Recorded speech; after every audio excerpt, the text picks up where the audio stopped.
যদিও জীবনটা ছোট, গতি রোধ করার যদিও সুযোগ আমার কাছে নাই, আমি গতি রোধ করতে পারবো না। যদিও যাত্রা 24 ঘন্টা চলমান, চাবি কাঠি আমার হাতে না। আমাদের যাত্রা কিন্তু 24 ঘন্টা চলমান। এই যাত্রা আপনি থামাইতে পারবেন না। আমরা থামি কিন্তু যাত্রা থামে না। আমরা থামি কিন্তু যাত্রা থামে না। আমাদের যাত্রা কিন্তু মৌতের দিকে। আমরা কিন্তু সবাই কবরের যাত্রী। আমি গতকালকের কাহিনী আপনাকে আমাকে শোনাই দিছি, জ্যান্ত কাহিনী, বড় ব্যথাওয়ালা কাহিনী। সবকিছু ওকে হয়ে গেছে, ছেলে মেয়ে বউ বাচ্চা সবকিছু, টিকিট পর্যন্ত ওকে হয়ে গেছে, আমেরিকা চলে যাবে। কিন্তু কালকে স্ট্রোক করছে, এখনো হিমাগারে আছে। মনে হয় 5টায় বাইরে নামছে আমেরিকা। আল্লাহ আমাদেরকে পছন্দ করছে। আল্লাহর পছন্দের মূল্য কিরকম? আল্লাহ যেমন তার পছন্দের মূল্য তেমন, ঠিক না? প্রধানমন্ত্রী যেরকম তার পছন্দের মূল্য সেরকম। না এটাতে দ্বিধা আছে, না এটাতে মতভেদ আছে, না এটাতে মত বিরোধ আছে, না এটার ভিতরে দ্বন্দ্ব আছে। প্রধানমন্ত্রী পছন্দ করছে। প্রধানমন্ত্রীর পছন্দ যদি এত মূল্য হইতে পারে আর এত ফুর্তি আর খুশির কারণ হইতে পারে, তাহলে আপনাকে আমাকে তো মুসলমান হিসাবে আল্লাহ পছন্দ করছে। মানুষ হিসাবে আল্লাহ পছন্দ করছে, মুসলমান হিসাবে আল্লাহ পছন্দ করছে। আরেকটা নাইলে নাই বললাম, উম্মতে মুহাম্মদী হিসাবে আল্লাহ পছন্দ করছে। তাহলে মানুষ হিসাবেও আপনি পছন্দনীয় কার? মুসলমান হিসাবেও পছন্দনীয় কার? উম্মত হিসাবেও পছন্দনীয় কার? বলেন, এই 3 পছন্দের আপনার কাছে মূল্য কতটুকু আছে? একজনও তো বলতে পারবে না যে আমি আজ পর্যন্ত 2 রাকাত শুকরিয়ার নামাজ পড়ছি। রাগ হয়ে গেলেন? একজন বলতে পারবেন যে আমি শুকরিয়াতান 2 রাকাত নফল নামাজ পড়ছি আর বলছি আল্লাহ তোমার শুকুর, তুমি আমাকে মানুষও বানাইলা পছন্দ করা, মুসলমানও বানাইলা পছন্দ করা, উম্মতে মুহাম্মদীও বানাইলা পছন্দ করা, বিদায় তোমাকে একটা থ্যাংক ইউ দিলাম। কি বলছি আজ পর্যন্ত? না, মনে হয় রাগ হয়ে গেলেন। উচিত ছিল কি ছিল না? হ্যাঁ, আল্লাহকে একটা থ্যাঙ্কস বলা উচিত ছিল না? ছিল না, কিন্তু বলি তো নাই। তো বুদ্ধির পরিচয় যেখানে দেওয়া দরকার ছিল মুসলমানকে, আফসোস মুসলমান ওইখানে বুদ্ধির পরিচয় দেয় না। যদিও জীবনটা ছোট, গতি রোধ করার যদিও সুযোগ আমার কাছে নাই, আমি গতি রোধ করতে পারবো না। যদিও যাত্রা 24 ঘন্টা চলমান, চাবি কাঠি আমার হাতে না। আমাদের যাত্রা কিন্তু 24 ঘন্টা চলমান। এই যাত্রা আপনি থামাইতে পারবেন না। আমরা থামি কিন্তু যাত্রা থামে না। আমরা থামি কিন্তু যাত্রা থামে না। আমাদের যাত্রা কিন্তু মৌতের দিকে। আমরা কিন্তু সবাই কবরের যাত্রী। আমি গতকালকের কাহিনী আপনাকে আমাকে শোনাই দিছি, জ্যান্ত কাহিনী, বড় ব্যথাওয়ালা কাহিনী। সবকিছু ওকে হয়ে গেছে, ছেলে মেয়ে বউ বাচ্চা সবকিছু, টিকিট পর্যন্ত ওকে হয়ে গেছে, আমেরিকা চলে যাবে। কিন্তু কালকে স্ট্রোক করছে, এখনো হিমাগারে আছে। মনে হয় 5টায় বাইরে নামছে আমেরিকার থেকে, আইসা মা নামছে, হয়তো আজকে রাত্রে দাফন হয়ে যাবে। বলেন কতগুলা স্বপ্ন ছিল? বলেন কতগুলো স্বপ্ন ছিল? কালকে আমি ওইখানে ছিলাম বাঞ্ছারামপুর, আমারই পরিচিত। আমি ওখানে পৌঁছার পর আমাকে ফোন দিয়েছে যে আমার হুজুর আমি আসতেছি, আমার বাড়িতে এই অবস্থা হয়ে গেছে, আমি এখন এয়ারপোর্টে আছি, প্লেনে উঠবো। বলেন কতগুলো স্বপ্ন ডুবে গেছে। আমাদের জীবনে এরকম ঘটবে। বিদায় কথাকে আমি গুছায় নিয়ে আসতেছি, লম্বা করতে চাইতেছি না, সুযোগও নাই। 8:30টায় নামাজ, 7:30 বাজতে চলছে,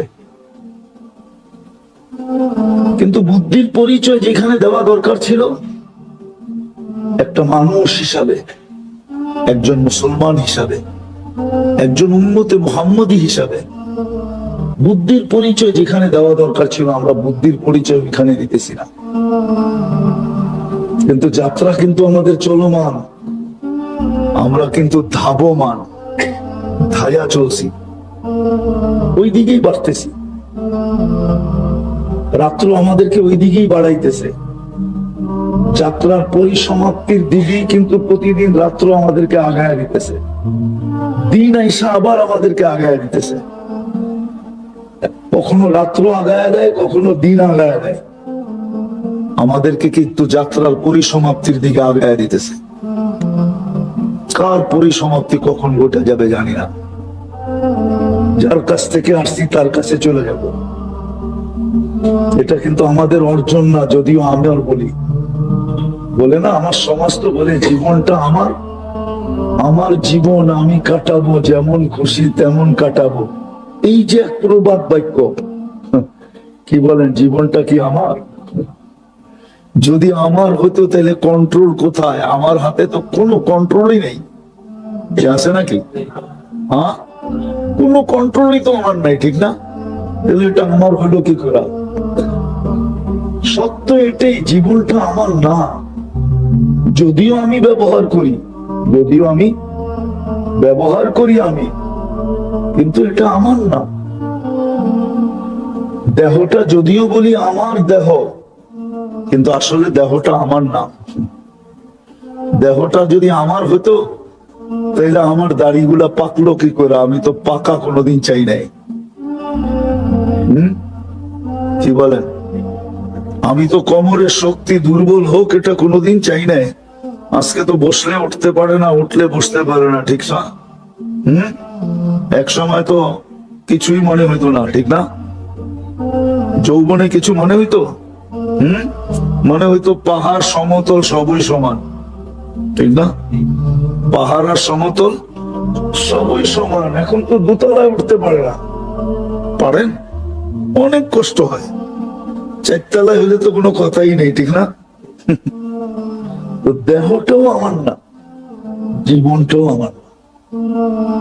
যদিও আমরা বলি আমার জীবন আমি কাটাবো, যেমন খুশি তেমন কাটাবো, আমার দেহ আমি দিব, যাকে খুশি তাকে দিব, আসলে একটাও আমার না। যা যেটা আমি বুঝাইতে চাইতেছি, জীবনটা কিন্তু ছোট, কখন পরিসমাপ্তি ঘটবে জানি না। বুদ্ধির পরিচয় দেওয়া উচিত, যে আমি যে বুদ্ধিমান, এটার পরিচয় দেওয়া উচিত। যদিও মানুষ সৃষ্টির ভিতরে সবচেয়ে বুদ্ধিমান প্রাণী, মানুষকে সবাই বুদ্ধিমান বলে, আর এটাও সত্য, সৃষ্টির ভিতরে মানুষের চেয়ে বুদ্ধিমান কোন প্রাণী আল্লাহ তৈরি করেন নাই। মানুষ সবচেয়ে বুদ্ধিমান, কিন্তু বুদ্ধিটাকে যেখানে কাজে লাগাইতেছি, এটার জন্য আল্লাহ দিছিলেন না মানুষকে বুদ্ধিটা। ক্ষণস্থায়ীর পিছে বুদ্ধিকে লাগানো, এটা বুদ্ধিমানের কাজ ছিল, কেননা দুনিয়াটা ক্ষণস্থায়ী, অল্প কয়েকদিনের। যদি তা না হতো তাহলে আমাদের দেশে সারা দুনিয়াতে অগণিত অগণিত ঐতিহ্য পাওয়া যেত না। সারা দুনিয়াতে অগণিত ঐতিহ্য পাওয়া যায়। ঐতিহ্য পর্যন্ত সোনারগাঁও ঐতিহ্য, ঠিক না? ঐতিহ্য না? ইশাখার রাজধানী, পুরাণ ঐতিহ্য, ঠিক না? বিক্রমপুরের রাজা বীর বিক্রম, পুরাণ ঐতিহ্য, ঠিক না? কি বলেন? পুরাণ ঢাকার আহসান মঞ্জিল, নওয়াব আহসানুল্লাহর বাড়ি, পুরাণ ঐতিহ্য, ঠিক না? লালবাগ কিলা পুরান ঐতিহ্য, ঠিক না? তাহলে এই ঐতিহ্যগুলো হাজারো লক্ষ কোটি ঐতিহ্য দুনিয়াতে পাওয়া যেত না। ঐতিহ্যগুলা কিছু আমাদেরকে শিখায়। এই জন্যই কবি বলেন, পুরান এলাকার লোক তো আপনারা কিছু উর্দু বুঝলেও বুঝতে পারেন। এই জন্যই কবি বলে, মিলে খাক মে আহলে শাহ कैसे कैसे জমি খা গई नौजवान कैसे कैसे अजल ने न छोड़ा किसरा न दारा মৌত আজ পর্যন্ত কাউকে ছাড়ে নাই, আর কাউকে ছাড়বেও। अजल ने न छोड़ा किसरा न दारा उसी से सिकंदर सा फाते भी दिहारा। सिकंदरेর মতো বাদশাকেও হার মানতে হয়েছে, ঠিক না? পড়া রহে গিয়া এই ঠাট সারা, শুধু ঐতিহ্য রাখা আছে। আকবরের মতো বাদশাহ এখন ভিক্ষা করে, মনে হয় বোঝেন নাই? আকবরের মতো বাদশাহ এখন, আপনি আকবরের মাজার দেখতে যান, ওর মাজার দেখতে হলে উপর থেকে নামতে হবে আপনাকে। দিল্লিতে রাখা আছে, উপর থেকে যখন নামবেন, মাজার দেখা যখন বাহির হবেন, তো আপনাকে হাত পাতবে একজন, 2 টাকা দিয়া যাও। যদি জিজ্ঞাসা করেন কেন, তো বলবে মোমবাতি জ্বালাবো বা আগরবাতি কিনবো, 2 টাকা দিয়া যাও। আসলে তো ভিক্ষা ও করে না, আকবরই করতেছে, ঠিক না? মোমবাতির জন্য এখন ভিক্ষা করতেছে, আগরবাতির জন্য ভিক্ষা করতেছে। ঐতিহ্য দেখা যাবে, লক্ষ কোটি ঐতিহ্য দুনিয়ার ভিতরে রয়ে গেছে। ঘুরলে দেখা যায় যে কত ঐতিহ্য দুনিয়ার ভিতরে রাখা আছে। আমি তো আপনাদেরকে ঘুরে বলতেছি, খালেদ রাদিয়াল্লাহু তাআলা আনহু একা যেই কিলা স্বাধীন করছেন রুমিদের থেকে, আমি 2008-এ ওই কিলা দেখতে গেছিলাম। দেওয়াল এত উঁচা, দেখতে গেলে টুপি পরা যায়। মাথা এতটুকু ঘুরায়া বেকা করে ওটার চূড়া দেখতে হয় দেওয়ালে। আমি পায়ে হাইটা পুরো দেখতে পারি নাই, পরে গাড়িতে বসতে হয়েছে। কিন্তু উনি একা স্বাধীন করছেন এটাকে। ওই ঐতিহ্য এখনো রাখা আছে, আমাদের ঐতিহ্য থেকে যাবে, কিন্তু আমরা থাকবো না, এটাই সত্য। এই জন্যই কবি বলেন, তুঝে বচপন নে বরসোं खिलाया जवानी ने मजनू बनाया। बचपन ने बरसों खिलाया, বাচপান যখন ছিল, বাচ্চা কাল যখন ছিল, তখন চলার ভঙ্গি ভিন্ন ছিল, ঠিক না? লঙ্গি পড়লেই কি আর না পড়লেই কি, ঠিক না? পড়লেও কিছু বলে নাই কেউ, না পড়লেও কিছু না বলছে, বলে নাই। জওয়ানি নে মজনু বানায়া, যৌবন যখন আসছে তো মাতাল হয়ে গেছে, ঠিক না? আজকাল দেখেন না, যুবক একা যখন চলে তখন এক স্টাইল, পায়ে যখন চলে তখন এক স্টাইল, মোটর সাইকেলে উঠলে আরেক স্টাইল, ঠিক না? আর যদি পিছে কেউ থাকে তাহলে তো কোনো কথাই নেই। হুজুরও তো হাইসা দিছে দেখা যায়, পিছে কেউ থাকলে তো কোনো কথাই নেই, বোঝেন না? আপনারা বুঝার হয়তো নাও বুঝতে পারেন, যারা যুবক আছে এরা বুঝছে, আমার ইঙ্গিত বুঝা ফেলছে যে পিছে কেউ থাকলে তো কোনো কথাই নেই, ঠিক না? তো যৌবন আইসা মাতাল বানায় দিছে। বুড়া পে আকে ফের কে আকে আছে তায়া, বুড়া যখন হয়ে গেছে এখন উঠলে বসতে পারে না, বসলে উঠতে পারে না, কিন্তু নিশা তো মাথার থেকে যায় না, গেছে।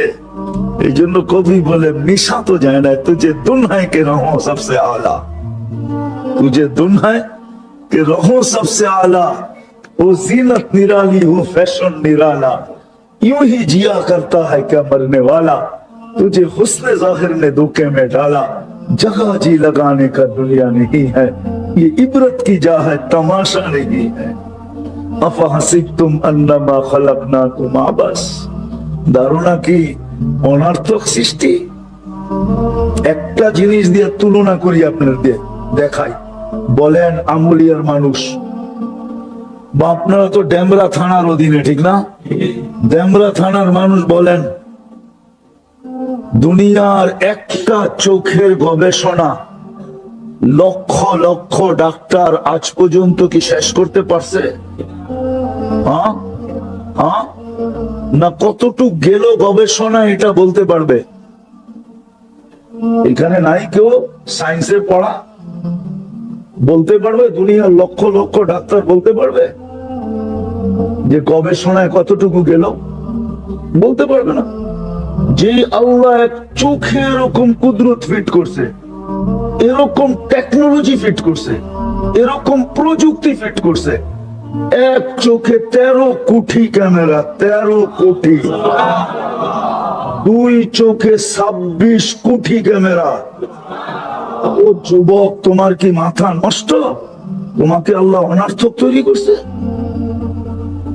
শিক্ষিত মানুষগুলা, শিক্ষা কি এটার নাম শিক্ষা যে সে ভাবে তাকে অনার্থক সৃষ্টি করছে? এক চোখে 13 কোটি ক্যামেরা, এটা তো আমার যুক্তি না, উক্তি না, এটা তো আপনার বিজ্ঞান বলতেছে। বর্তমান WHO বলতেছে, বিশ্ব স্বাস্থ্য সংস্থার বিজ্ঞান বলতেছে এক চোখে 13 কোটি ক্যামেরা, দুই চোখে 26 কোটি ক্যামেরা। দুই চোখে 26 কোটি ক্যামেরা। কোন প্যাথোলজি সেন্টার আছে নিবে আপনার থেকে স্যাম্পল নিবে আর সাথে সাথে রিপোর্ট দিবে? জিহ্বা তো সাথে সাথে রিপোর্ট দেয়। টাচ করতে দেরি, জাল বলতে দেরি করে না। টাচ করতে দেরি, মিঠা বলতে দেরি করে না। টাচ করতে দেরি, তিতা বলতে দেরি করে না। টাচ করতে দেরি, ফিকা বলতে দেরি করে না। যেমন মজা ওটাকে টাচ করতে দেরি, বলতে দেরি করে না। শুধু শুধু তো আল্লাহ বলে না ফি আনফুসিকুম আফালা তুবসিরুন। তুই তোকে নিয়ে একটু ভাবিস না কেন? এক ফোঁটা পানি এত সুন্দর, এত সুন্দর এক ফোঁটা পানি, এক ফোঁটা পানি। ওই পানি দেখলে দেখা যাবে কারো পানির ভিতরে কোনো ডিফারেন্স নাই। শুধু ডিফারেন্স এতটুকু আছে যে নারীর পানির কালার ভিন্ন, পুরুষের পানির কালার ভিন্ন। ওরা আমাদেরকে জিজ্ঞেস করে ওই পানি এরকম এত সুন্দর রূপ যে বিশ্ব সুন্দরীর মুকুট এখন মাথায়।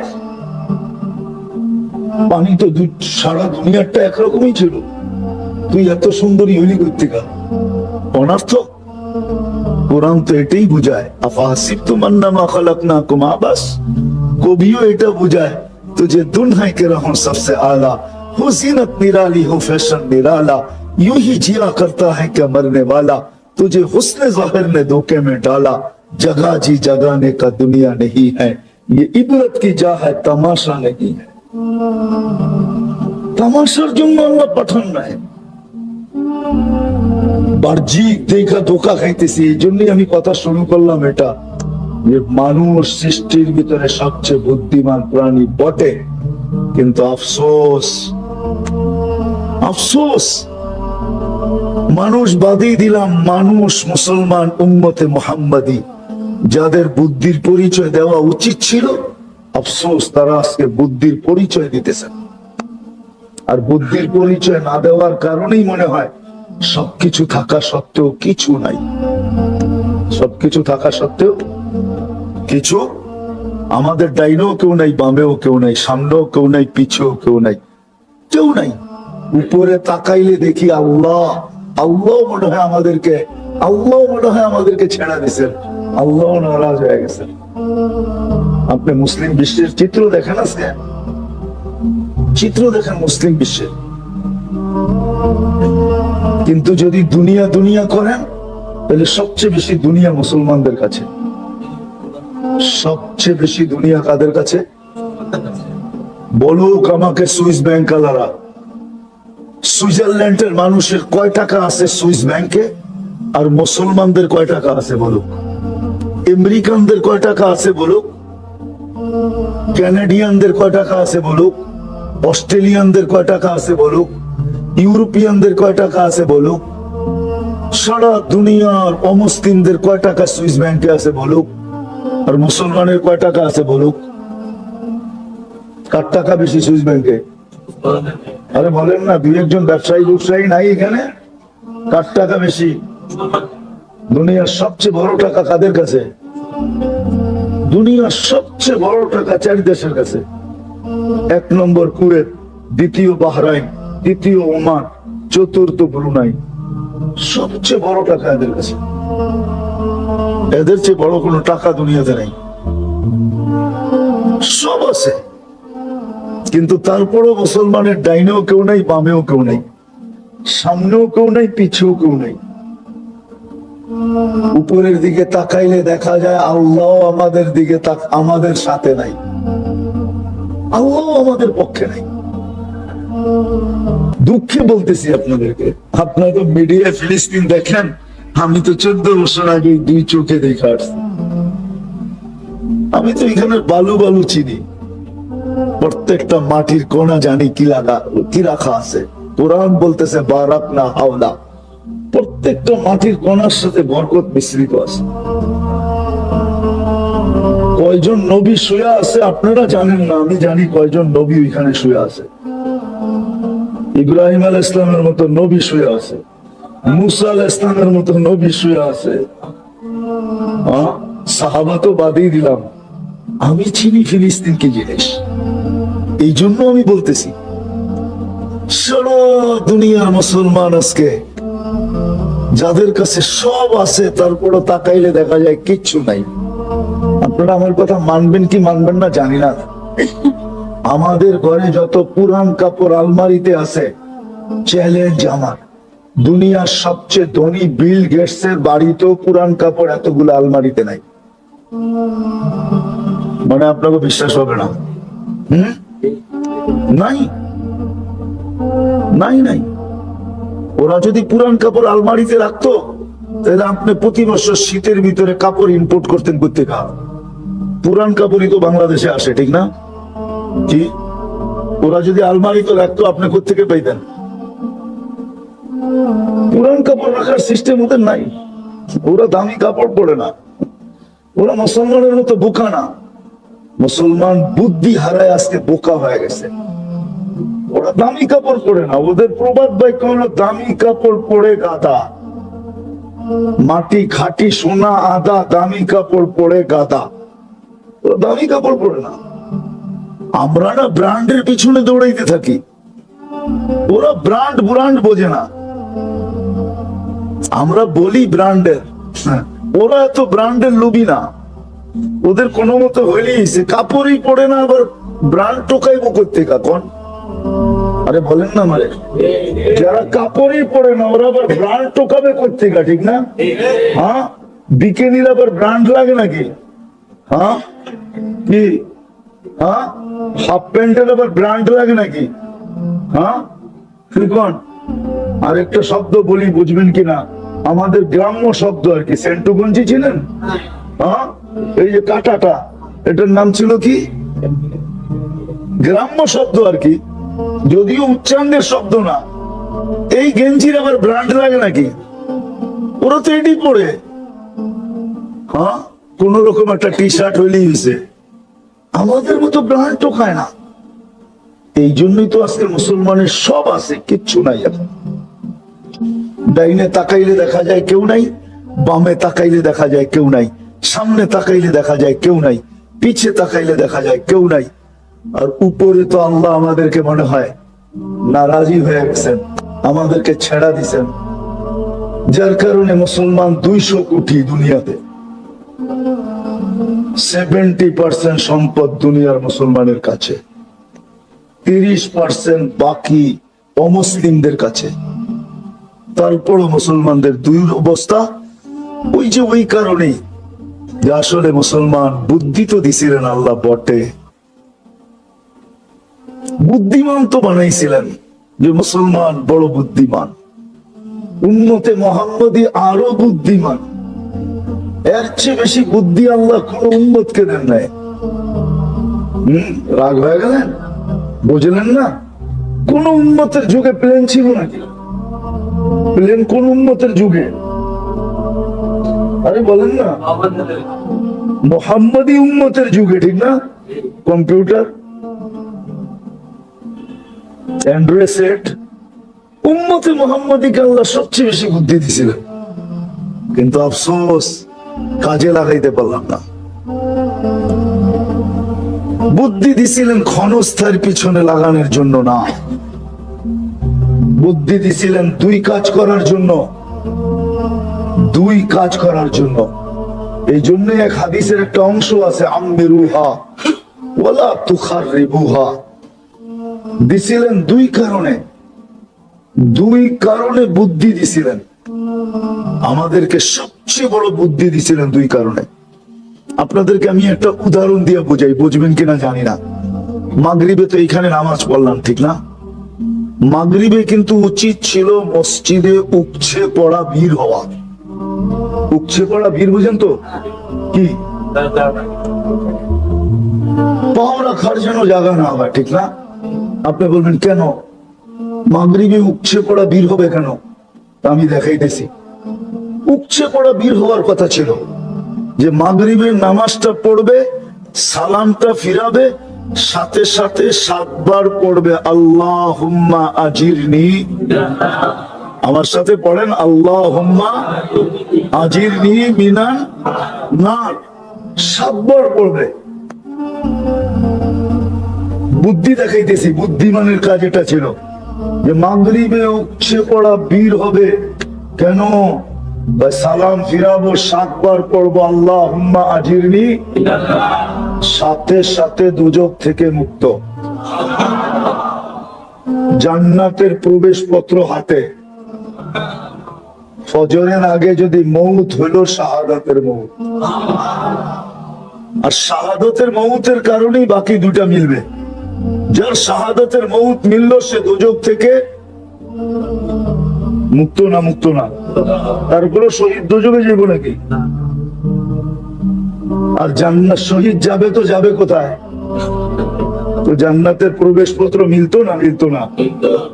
কিন্তু মাগরিবে তো মুসল্লি হলো না। এরা তো যারাই আসছে মাগরিবের পরে আওয়াজ শুনে আসছে। কি বুদ্ধিমান হলে তো মাগরিবে উপচে পড়া কি হতো? সব গাড়ি থেমে যেত। মসজিদের আগে পিছে সব গাড়ি আর গাড়ি, মানুষ ছুটে আসতো। কেন? 12 ঘন্টার বুদ্ধিমানের কাজ করতে চাই। ফজরের আগে মরলে যেন শাহাদাতের মউত। জাহান্নাম থেকে জান্নাতের প্রবেশপত্র। বলেন এটা কি বুদ্ধিমানের কাজ ছিল না? হ্যাঁ, কিন্তু কয়জন বুদ্ধিমানের কাজ করছে? এরকম ফজরে উপচে পড়া ভিড় হইতো। ফজরে উপচে পড়া ভিড় হইতো কেন? ফজরের পরে আবার 7 বার যদি পড়ি, সূর্য ডুবার 1 সেকেন্ড আগেও যদি মারা যায়, 1 সেকেন্ড আগে, তো শাহাদাতের মউত মিলবে, দোজখ থেকে মুক্তি মিলবে, জান্নাতে প্রবেশ অধিকার মিলবে। ফজরে উপচে পড়া ভিড় হইতো। আমার তো বিশ্বাস ফজর এখানে এক কাতার হয় কিনা সন্দেহ আছে। ইমাম সাহেব ভালো বলতে পারবে, এক কাতার হয় কিনা সন্দেহ আছে আমার এখানে। এক কাতার হয় না, অথচ ফজরে উপচে পড়া ভিড় হওয়ার কথা ছিল।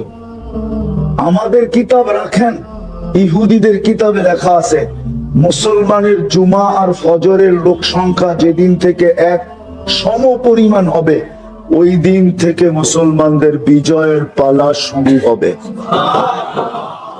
আর যতদিন পর্যন্ত জুমা আর ফজরের সংখ্যা সমান ছিল, ততদিন মুসলমানদের হাতের ভিতরে বিজয়ের চাবি ছিল। মুসলমান থেকে বিজয় কেউ ছিনে নিতে পারে না। এই জন্য এক জায়গায় আল্লাহ রাসূল চিৎকার দিয়া বলছে, মা বিকুম ইদা উমিতাতিস সালাহ।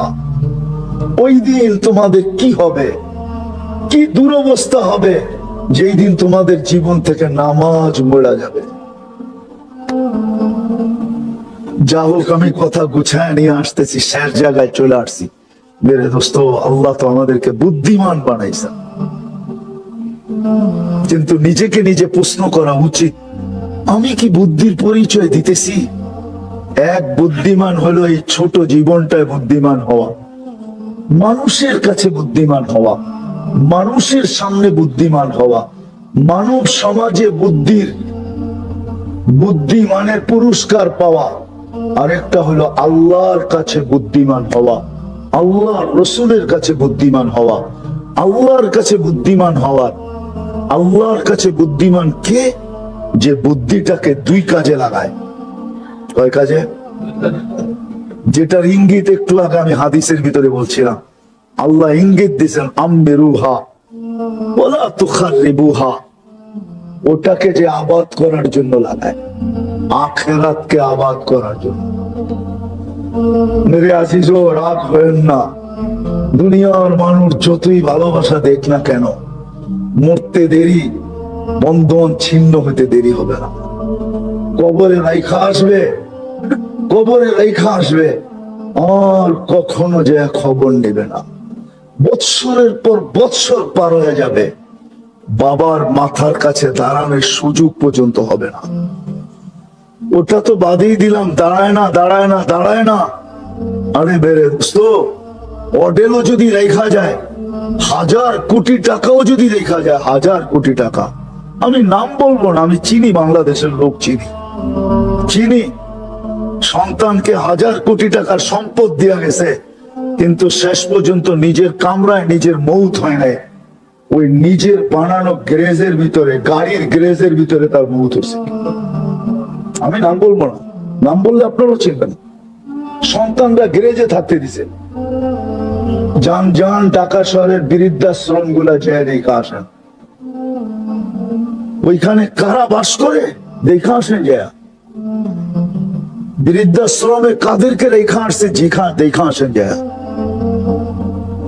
আপনার আমার মতো গরিবের মা বাবা, কাদের মা বাবা? বিত্তশালীদের মা বাবা। ঈদ ওইখানে, খুশি ওইখানে, সারাদিন চোখের পানি জড়াইতে থাকে।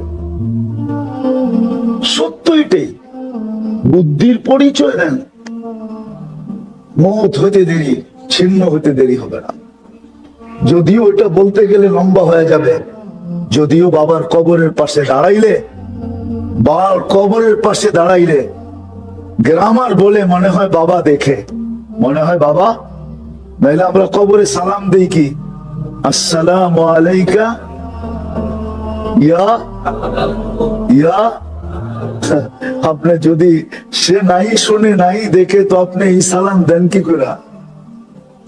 হুজুর বলো গ্রামার হিসাবে, আপনি হুজুর বলেন গ্রামার হিসাবে, এই দোয়া, এই সালাম দেয় কি করে? গ্রামার তো বলে এই সালাম দেওয়া যায় না, ঠিক না?